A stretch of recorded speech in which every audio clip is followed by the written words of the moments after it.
2 years ago, I was gonna have a meeting with my boss. I was working as an engineer in Sweden, working with renewable energy. I was a little bit nervous before this meeting because actually I had made a decision. For me and Charlie, we had a long distance relationship at this time, and she was waiting for a visa to come to Sweden. Didn't even know when we're gonna get it. We're gonna get the visa 1 year later, 2 years later, whenever it's gonna come. We didn't know, so I had made the decision that I was gonna go to Taiwan to study Chinese for 6 months and then come back to Sweden and work as an engineer. Maybe this was very naive, I don't know. So I told my boss exactly this, that I wanted to take a leave for 6 months.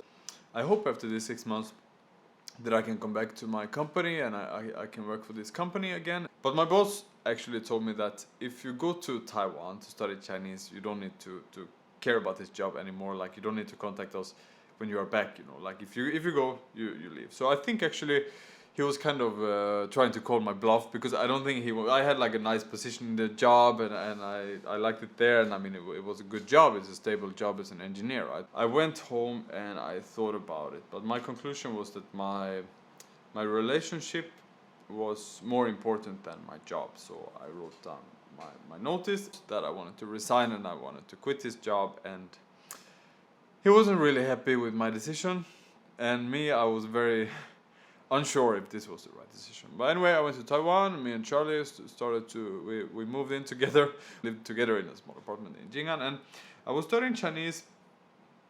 Our YouTube channel at this time actually was starting to grow, so it was a very interesting time for us. Like, her YouTube channel was getting bigger and bigger, and for me, I also had a YouTube channel, and on my YouTube channel I put some clips of me playing guitar, like it was music clips, and at the time I had about 40 fans, and she would sometimes give me a link to my videos, but I wasn't really no one really cared about my videos at that time. So one day I asked my girlfriend, her, do you think my YouTube videos my music videos, will they ever be successful? Will I ever be able to make a living as a musician? Which was kind of my dream. I mean, I was an engineer, it was okay for me, but my dream was always to do something in music. It was my passion.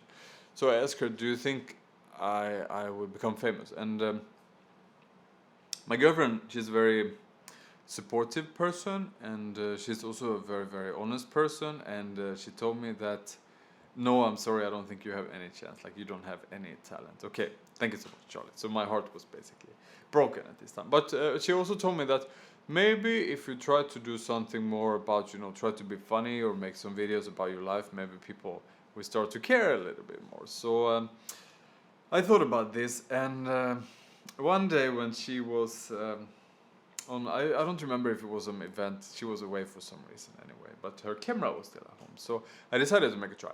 So I put up the camera on a tripod. I didn't know how it worked. At the time, I thought that a YouTube video, you have to record from the beginning to the end. Like, everything you say needs to be one long take, and I didn't have any script, but I knew I wanted to talk about something about this, that I thought she was always putting up so beautiful photos of herself, such a perfect life, and when I was inside also it looked like the perfect relationship, but in reality, we were fighting like it's a normal relationship. We had fights and there was a lot of interaction. It's not perfect every day, So I wanted to make a video on this topic, so I came up with the title of 3 Secrets of My Girlfriend, and at the time I didn't have any script. I just sit down and I talk about this topic until I thought it was enough, and I turned off the camera, and I even made the soundtrack to this video myself. I made it with guitar. I thought maybe someone can notice my guitar playing if people like this video, and I was really nervous because I showed her later, of course, like, okay, this is the video I made. I hope you like it. Maybe you think it's very offensive, but I hope at least you think it's funny. So she watched it and I thought, oh, it's really funny, and she uploaded it, and I was really nervous when she put up the video. I thought maybe people give me a lot of hate. No one noticed that I was playing guitar in this video, but actually turned out a lot of people thought this video was really, really funny, and I was really shocked to get such a good feedback. I didn't know I can do this, I can talk to a camera and maybe some people would think it's funny. I thought, I didn't know I had that skill. And after this, I decided to, on my own channel, not to put. I still put some music sometimes, but I decided to focus more on, my life and talk about some funny events. I don't know. And it's been working out pretty well, and I've been doing it for 1 year now for full time, and I feel we are really fortunate and very blessed that we can have this as our occupation, and we don't know how long time it's gonna work out, but for now at least we are doing pretty okay. So it makes me really happy. And I thought also maybe today I just wanted to share this little story of how I went from being an engineer to being a YouTuber. And I thought maybe you guys are interested in the difference of working as an engineer in Sweden and working as a YouTuber in Taiwan.